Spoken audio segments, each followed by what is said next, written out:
Lei 8.112. Paramos no artigo 116, título 4, do Regime Disciplinar, capítulo 1, dos deveres. Artigo 116. São deveres do servidor, inciso 1, exercer com zelo e dedicação atribuições do cargo. Inciso 2, ser leal às instituições a que servir. Inciso 3, observar as normas legais regulamentares. Inciso 4, cumprir as ordens superiores, exceto quando manifestamente ilegais. Isso despenca em prova. Inciso 5, atender com presteza. A linha A, ao público em geral, prestando informações requeridas, ressalvadas as protegidas por sigilo. A linha B, a expedição de certidões requeridas para a defesa de direito ou esclarecimento de situações de interesse pessoal. Lembrando que se cair alguma coisa perguntando de negativa de certidão, lá do direito constitucional, negativa de certidão, você entra com mandado de segurança e não com habeas data, porque o habeas data é para atualizar, negativa de atualizar ou recusar informações da sua pessoa. Só que se a negação for uma certidão, então é o seu direito líquido e certo que está sendo atingido ali, e não o seu direito à informação. Então tomem cuidado, porque o CESP ama jogar lá uma historinha de que o fulano foi atrás de uma certidão e essa certidão foi negada pela administração, e aí ele tem que entrar com habeas data, e todo mundo cai nisso, porque eu não vejo nenhum professor de constitucional comentando em relação a essa questão de certidão, é um ou outro que fala. Eu aprendi com o Aragonês essa questão da certidão, mas na maioria dos casos os professores só explicam o que é cada um e não pega nessa tecla aí. Mas eu já vi questões do CESP, inclusive uma prova que eu fiz que perguntava, foi uma negativa de certidão e estava lá nas alternativas, habeas data e mandado de segurança. No caso de negativa de certidão é mandado de segurança, porque é o seu direito líquido e certo que está sendo atingido. Continuando aqui. A linha C. As requisições para a defesa da fazenda pública. Inciso 6. Levar as irregularidades de que tiver ciência em razão do cargo ao conhecimento da autoridade superior ou, quando houver suspeita de envolvimento desta, ao conhecimento de outra autoridade competente para apuração.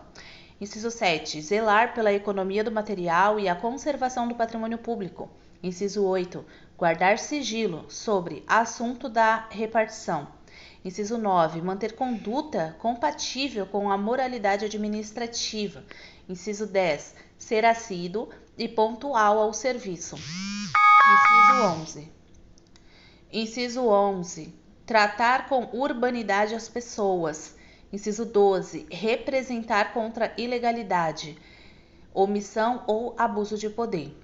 Parágrafo único. A representação de que trata o inciso 12 será encaminhada pela via hierárquica e apreciada pela autoridade superior àquela contra a qual é formulada, assegurando-se ao representando ampla defesa. Capítulo 2. Das proibições. Artigo 117. Ao servidor é proibido, inciso 1, ausentar-se do serviço durante o expediente sem prévia autorização do chefe imediato. Inciso 2. Retirar sem prévia anuência da autoridade competente qualquer documento ou objeto da repartição. Inciso 3. Recusar fé a documentos públicos. Inciso 4. Opor resistência injustificada ao andamento de documento e processo ou execução de serviço. Inciso 5. Promover manifestação de apreço ou desapreço no recinto da repartição. Inciso 6. Cometer a pessoa estranha à repartição, fora dos casos previstos em lei, o desempenho de atribuições que seja de sua responsabilidade ou de seu subordinado. Inciso 7. Coagir ou aliciar subordinados no sentido de filiarem-se à associação profissional ou sindical ou a partido político. Inciso 8. Manter sob sua chefia imediata, encargo ou função de confiança, cônjuge, companheiro ou parente até o segundo grau civil. Inciso 9. Valer-se do cargo para lograr proveito pessoal ou de outrem em detrimento da dignidade da função pública. Inciso 10. Participar de gerência ou administração de sociedade privada personificada ou não personificada. exercer o comércio, exceto na qualidade de acionista, cotista ou comanditário. Inciso 11. Atuar como procurador ou intermediário junto a repartições públicas, salvo quando se tratar de benefícios previdenciários ou assistenciais de parentes até o segundo grau e de cônjuge ou companheiro. Inciso 12. Receber propina, comissão, presente ou vantagem de qualquer espécie em razão de suas atribuições. Inciso 13. Aceitar comissão, emprego ou pensão por estado ou estrangeiro. Inciso 14. Praticar usura sob qualquer de suas formas. Inciso 15. Proceder de forma desidiosa. Inciso 16. Utilizar pessoal ou recursos materiais da repartição em serviços ou atividades particulares. Inciso 17. Cometer a outro servidor atribuições estranhas ao cargo que ocupa, exceto em situações de emergência e transitórias. Inciso 18. Exercer quaisquer atividades que sejam incompatíveis com o exercício do cargo ou função e com o horário de trabalho. Inciso 19. Recusar-se a atualizar os seus dados cadastrais quando solicitado. Parágrafo único. A vedação de que trata o inciso 10 do caput deste artigo não se aplica nos seguintes casos. Inciso 1. Participação nos conselhos de administração e fiscal de empresas ou entidades em que a União detenha, direta ou indiretamente, participação no capital social ou em sociedade cooperativa constituída para prestar serviços a seus membros. E, inciso 2. Gozo de licença para o trato de interesses particulares na forma do artigo 91 desta lei, observada a legislação sobre conflito de interesses. Capítulo 3. Da acumulação. Artigo 18. Ressalvados os casos previstos na Constituição, é vedada a acumulação remunerada de cargos públicos. Parágrafo 1. A proibição de acumular estende-se a cargos, empregos e funções em autarquias, fundações públicas, empresas públicas, sociedades de economia mista da União, do Distrito Federal, dos estados, dos territórios e dos municípios. Parágrafo 2. A acumulação de cargos, ainda que ilícita, fica condicionada à comprovação da compatibilidade de horários. Parágrafo 3. Considera-se acumulação proibida a percepção de vencimento de cargo ou emprego público efetivo com proventos da inatividade, salvo quando os cargos de que decorram essas remunerações forem acumuláveis na atividade. Artigo 119. O servidor não poderá exercer mais de um cargo em comissão, exceto no caso previsto no parágrafo único do artigo 9, nem ser remunerado pela participação em órgão de deliberação coletiva. Parágrafo único. O disposto neste artigo não se aplica à remuneração devida pela participação em conselhos de administração e fiscal das empresas públicas e sociedades de economia mista, suas subsidiárias e controladas, bem como quaisquer empresas ou entidades em que a União, direta ou indiretamente, detenha participação no capital social, observado o que a respeito dispuser legislação específica. Artigo 120.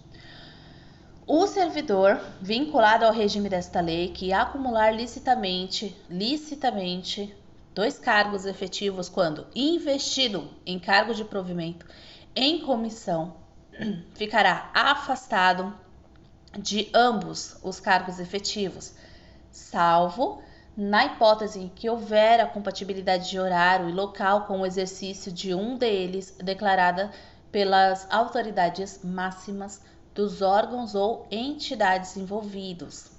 Capítulo 4. Das responsabilidades. Artigo 121.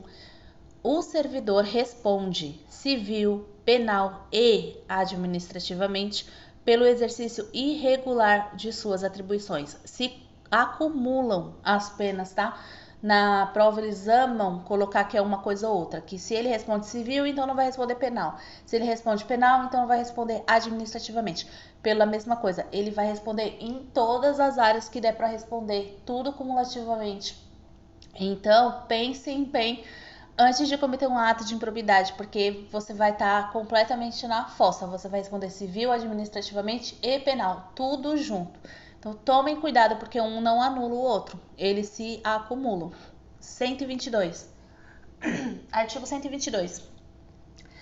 A responsabilidade civil decorre de ato omissivo ou comissivo, doloso ou culposo, que resulte em prejuízo ao erário ou a terceiros. Parágrafo 1. A indenização de prejuízo dolosamente causado ao erário somente será liquidada na forma prevista no artigo 46, na falta de outros bens que assegurem a execução do débito pela via judicial. Parágrafo 2. Tratando-se de dano causado a terceiros, responderá o servidor perante a Fazenda Pública em ação regressiva.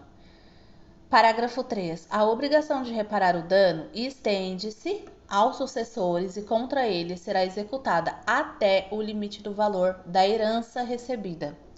Artigo 123. A responsabilidade penal abrange os crimes e contravenções imputadas ao servidor nessa qualidade. Artigo 124. A responsabilidade civil administrativa resulta do ato omissivo ou comissivo praticado no desempenho do cargo ou função. Artigo 125. As sanções civis, penais e administrativas poderão cumular-se, sendo independentes entre si. Artigo 126. A responsabilidade administrativa do servidor será afastada no caso de absolvição criminal que negue a existência do fato ou sua autoria. Artigo 126-A. Nenhum servidor poderá ser responsabilizado civil, penal ou administrativamente por dar ciência à autoridade superior ou, quando houver suspeita de envolvimento desta, a outra autoridade competente para apuração de informação concernente à prática de crimes ou improbidade de que tenha conhecimento, ainda que em decorrência do exercício de cargo, emprego ou função pública. Capítulo 5 das penalidades. Artigo 127. São penalidades disciplinares: inciso 1, advertência; inciso 2, suspensão; inciso 3, demissão; inciso 4, cassação de aposentadoria ou disponibilidade; inciso 5, destituição de cargo em comissão; inciso 6, destituição de função comissionada. Artigo 128. Na aplicação das penalidades serão consideradas a natureza e a gravidade da infração cometida, os danos que dela provierem para o serviço público, as circunstâncias agravantes ou atenuantes e os antecedentes funcionais. Parágrafo único. O ato de imposição da penalidade mencionará sempre o fundamento legal e a causa da sanção disciplinar. Artigo 129. A advertência será aplicada por escrito nos casos de violação de proibição constante do artigo 117, incisos 1 a 8 e 19, e de inobservância de dever funcional previsto em lei, regulamentação ou norma interna que não justifique imposição de penalidade mais grave. Artigo 130. A suspensão será aplicada em caso de reincidência das faltas punidas com advertência e de violação das demais proibições que não tipifiquem infração sujeita à penalidade de demissão, não podendo exceder de 90 dias. Parágrafo 1. Será punido com suspensão de até 15 dias o servidor que, injustificadamente, recusar-se a ser submetido à inspeção médica determinada pela autoridade competente, cessando os efeitos da penalidade uma vez cumprida a determinação. Parágrafo 2. Quando houver conveniência para o serviço, a penalidade de suspensão poderá ser convertida em multa na base de 50% por dia de vencimento ou remuneração, ficando o servidor obrigado a permanecer em serviço.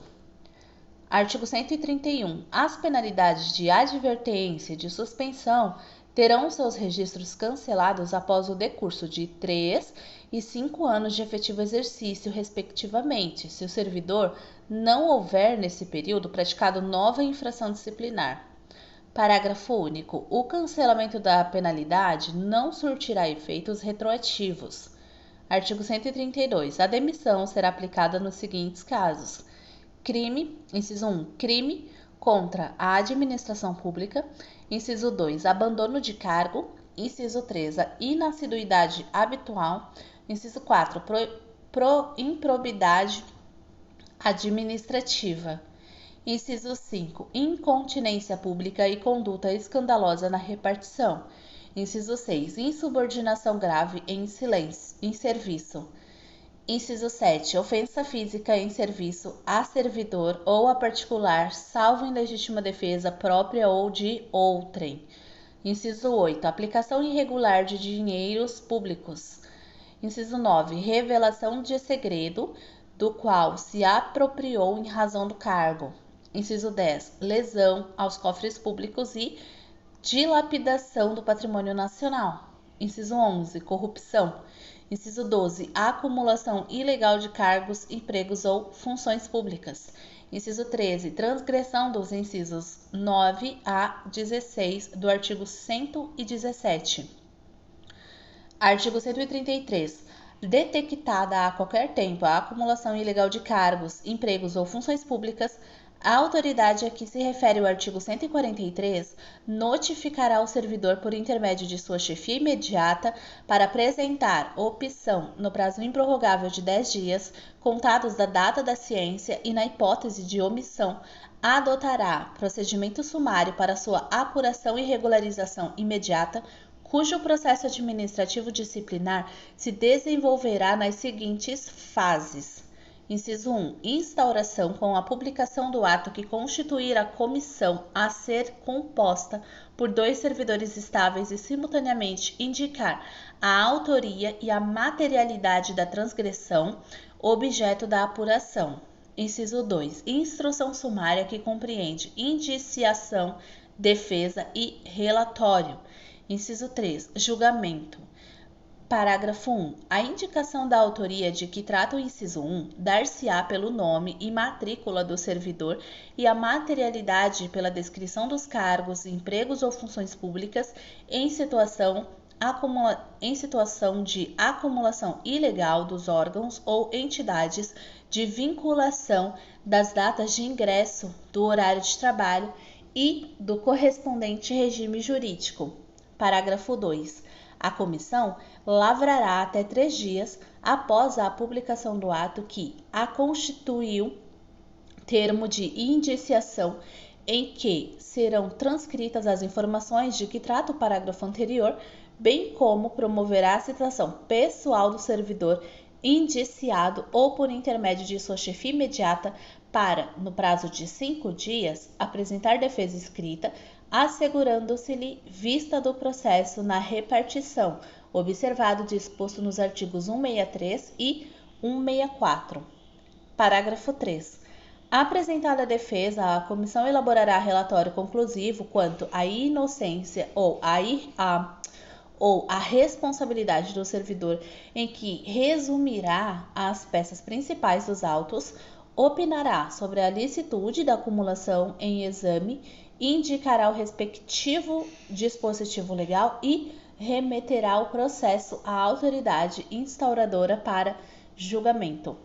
Parágrafo 4. No prazo de 5 dias, contados do recebimento do processo, a autoridade julgadora proferirá a sua decisão, aplicando-se, quando for o caso, o disposto no parágrafo 3 do artigo 167. Parágrafo 5. A opção pelo servidor até o último dia de prazo para a defesa configurará a sua boa-fé, hipótese em que se converterá automaticamente em pedido de exoneração do outro cargo. Parágrafo 6. Caracterizada a acumulação ilegal e provada a má-fé, aplicar-se-á a pena de demissão, destituição ou cassação de aposentadoria, ou disponibilidade em relação aos cargos, empregos ou funções públicas em regime de acumulação ilegal, hipótese em que os órgãos ou entidades de vinculação serão comunicados. Parágrafo 7. O prazo para a conclusão do processo administrativo disciplinar submetido ao rito sumário não excederá 30 dias, contados da data de publicação do ato, que constituir a comissão, admitida a sua prorrogação por até 15 dias, quando as circunstâncias o exigirem. Parágrafo 8. O procedimento sumário rege-se pelas disposições deste artigo, observando-se no que lhe for aplicável subsidiariamente as disposições dos títulos 4 e 5 desta lei.